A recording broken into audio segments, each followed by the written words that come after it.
Halo, selamat pagi teman-temanku yang baik. Apa kabar? Semoga sehat selalu.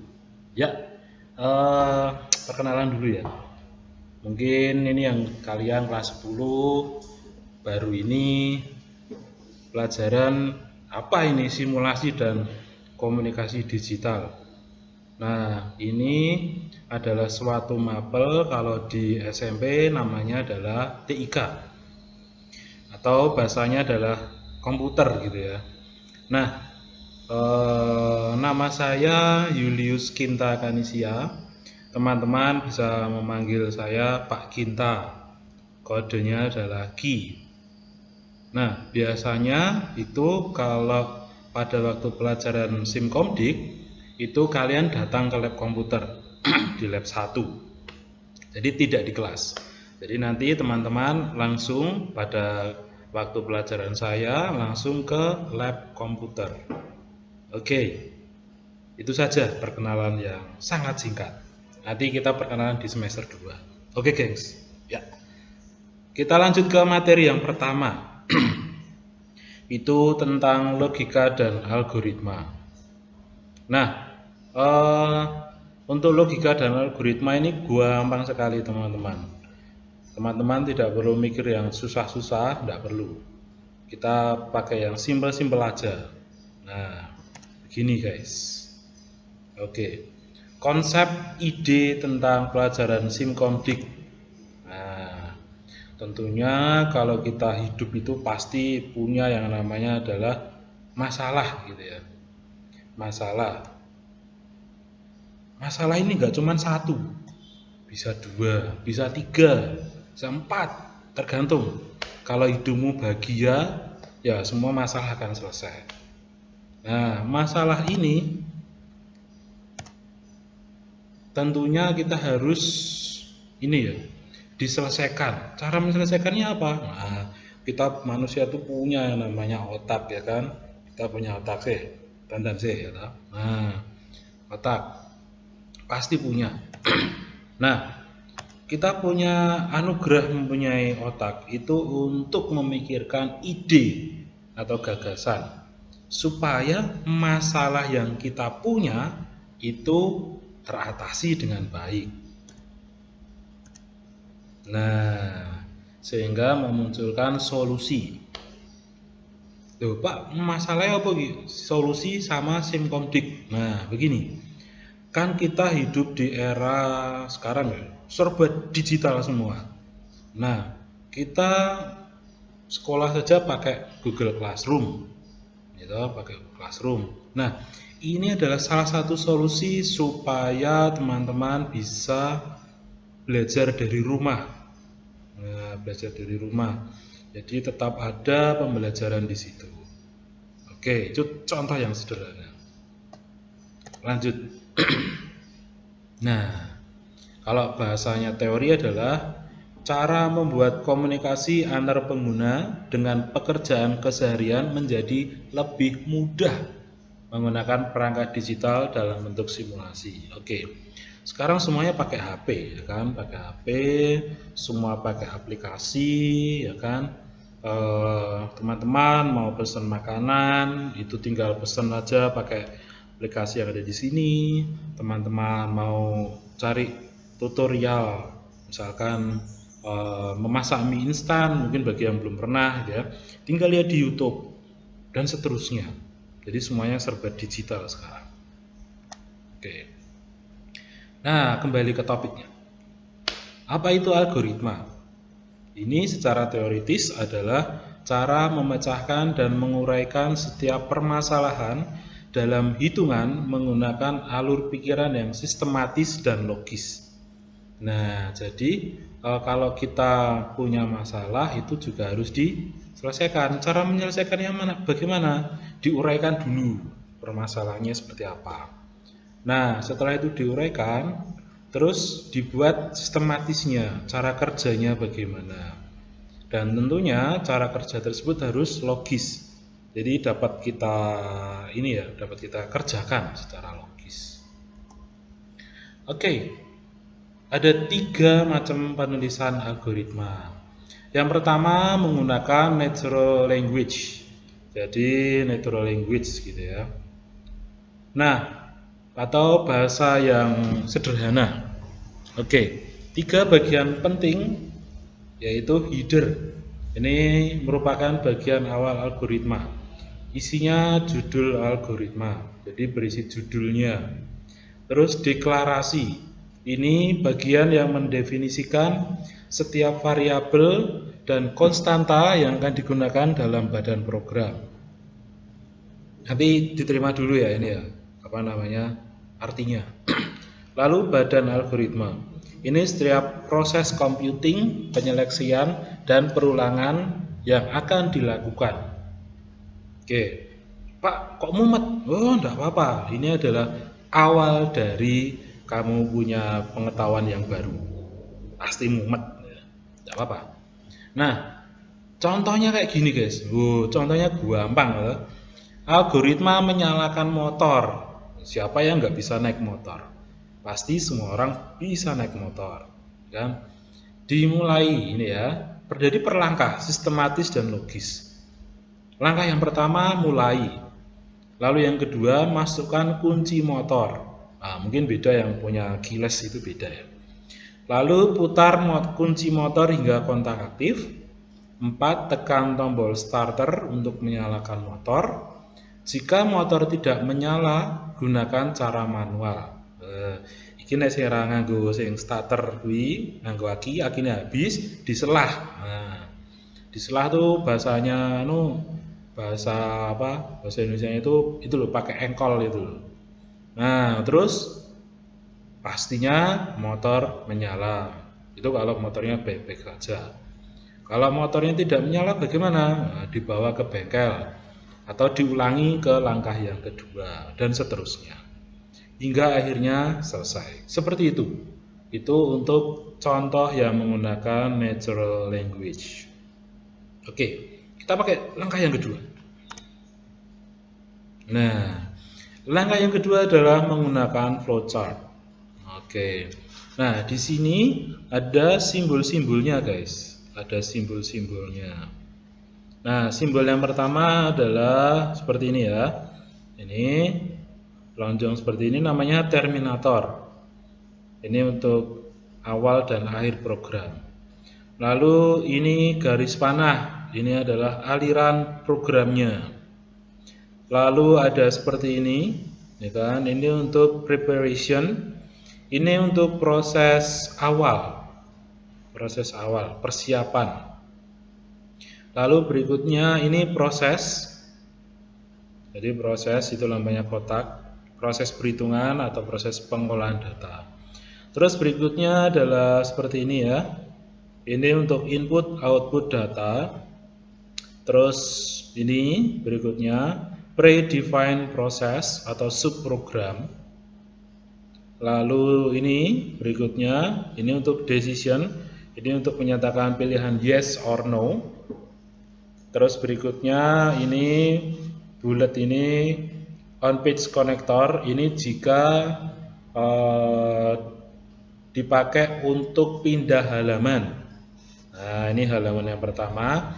Terus di halaman yang berikutnya adalah ini off page connector, penghubungnya. Oke, kita langsung ke contoh aja. Nah, misalkan berikutnya contoh penulisan algoritma dengan menggunakan flowchart. Kita ingin mencari algoritma luas persegi panjang. Kita analisis dulu, guys, ya kan? Untuk mencari luas persegi panjang gimana? Ini matematika ini. Ada input, ya toh? Tadi ingat input, ada panjang dan lebar. Terus rumusnya mencari luas persegi panjang gimana? Luas sama dengan panjang kali lebar. Oke. Kita buat algoritmanya, guys. Yang pertama adalah inputkan panjang. Terus berikutnya inputkan lebar.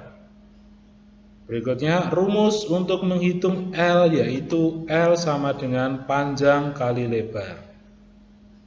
Setelah itu nilai L atau luas akan dicetak sebagai output ke perangkat output atau keluaran. Nah, Jadi untuk yang ini, penulisan algoritma yang ini menggunakan flowchart, ada input, ada output. Nah, itu ada input, ada output. Jadi seperti itu. Sampai di sini paham? Oke. Lanjut. Nah, ini gengs. Tadi lihat nih, ada mulai gitu. Mulai. Terus berikutnya input. Nah, input lebar, input panjang. Nah, untuk lambang-lambangnya ini berlaku secara internasional. Jadi, ini untuk proses inisiasi lambangnya seperti ini. Lalu untuk input ya, seperti ini gambarnya.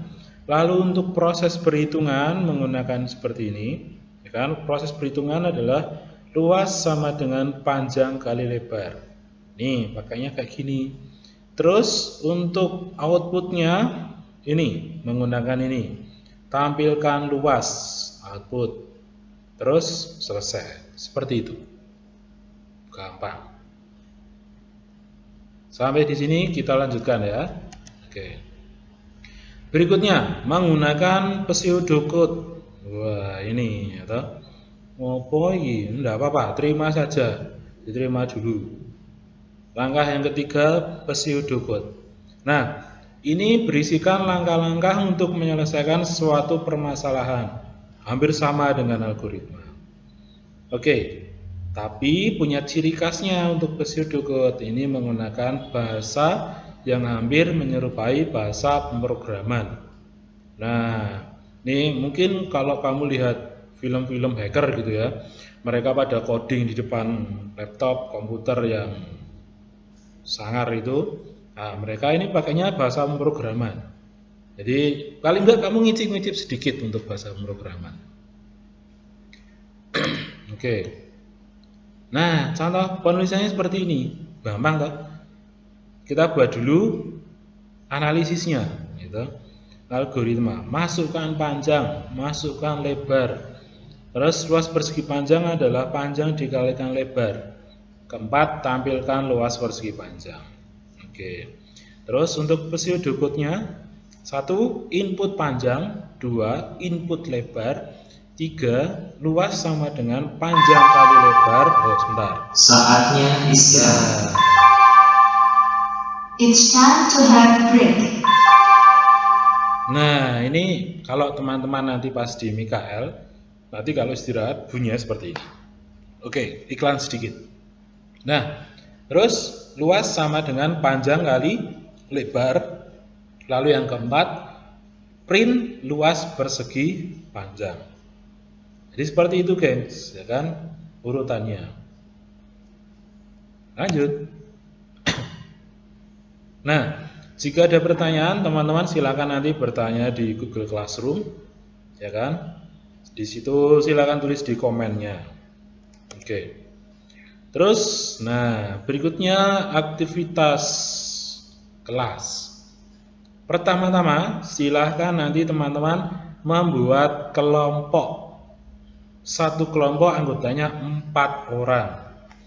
Nah, Pak, kelompoknya gimana nih? Nah, silahkan teman-teman mencari kelompoknya sendiri, gitu. Jadi saya tidak akan mengurutkan 1 sampai 4, 5 sampai 8 dan seterusnya, enggak. Teman-teman silahkan pilih sendiri. Nah, di dalam kelompok nanti silahkan berkolaborasi, mendiskusikan kelima hal tersebut. Jadi yang pertama, algoritma menghitung luas lingkaran. Terus yang kedua, algoritma membuat kopi. Nah, ini yang buat coffee lover, ya kan? Terus nomor 3, algoritma membuat mie instan. Ini mie-nya bebas ya, terserah apapun. Terus nomor 4, algoritma menentukan apakah bilangan yang diinput adalah bilangan ganjil atau genap. Ini ada di Google ada. Teman-teman silakan modifikasi. Ingat, don't copy paste. Nah, jadi silakan teman-teman memodifikasi sendiri. Tidak langsung comot dari internet, masukkan ke PowerPoint, jangan. Terus nomor 5, algoritma menginput 3 buah bilangan. Tentukan bilangan terkecil, terbesar, dan nilai rata-rata. Nah, dari kelima hal tersebut, teman-teman silahkan memilih salah satu dari 3 macam penulisan algoritma. Jadi misalkan nomor 1, teman-teman bisa memilih menggunakan algoritma untuk penulisan natural language. Boleh. Nomor 2, algoritma membuat kopi. Ini pakai penulisan menggunakan flowchart. Boleh. Terus nomor 3, algoritma membuat mie instan.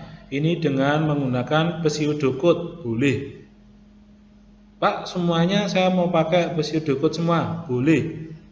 Pak, semua saya mau pakai untuk flowchart semua. Boleh. Silahkan. Gitu? Yes. Nah, untuk tugasnya teman-teman silahkan kerjakan di Google Slide atau Microsoft PowerPoint. Nah, teman-teman bisa yang mana terserah. Silahkan berkolaborasi. Jadi misalkan, kamu mengerjakan nomor 1, saya nomor 2, saya nomor 3, saya nomor 4, saya nomor 5. Terus nanti semua saya dikumpulkan di saya nanti buat PowerPoint-nya. Nah, setelah saya buat PowerPoint-nya nanti saya bagikan ke masing-masing kamu gitu ya. Jadi setelah PowerPoint-nya jadi, masing-masing individu mengumpulkan, mengupload tugas pada Google Form. Nah, ini nanti saya akan siapkan untuk wadahnya di Google Form. Dan di subjeknya, teman-teman silahkan merename filenya. Namanya tugas 1 _ kelas _ nomor absen. Ya. Jadi teman-teman buat kelompok, terus diskusi, kerjain, terus selesai mengupload ke Microsoft PowerPoint seperti itu. Oke, clear ya? Ya. Oke. Nah, untuk pertemuan berikutnya adalah nanti presentasi kelompok melalui Google Meet. Jadi setelah buat PowerPoint dikumpulkan, terus pertemuan berikutnya presentasi Google Meet. Nah, supaya pada waktu Google Meet itu berjalan dengan lancar, teman-teman silakan latihan dulu cara presentasi dengan menggunakan Google Meet. Cari itu di YouTube banyak sekali cara untuk presentasi kelompok menggunakan Google Meet. Pak, presentasinya pakai laptop atau pakai smartphone? Nah, boleh pakai laptop, boleh pakai smartphone. Ya, kalau dalam satu kelompok ada yang punya laptop, silahkan pakai laptop.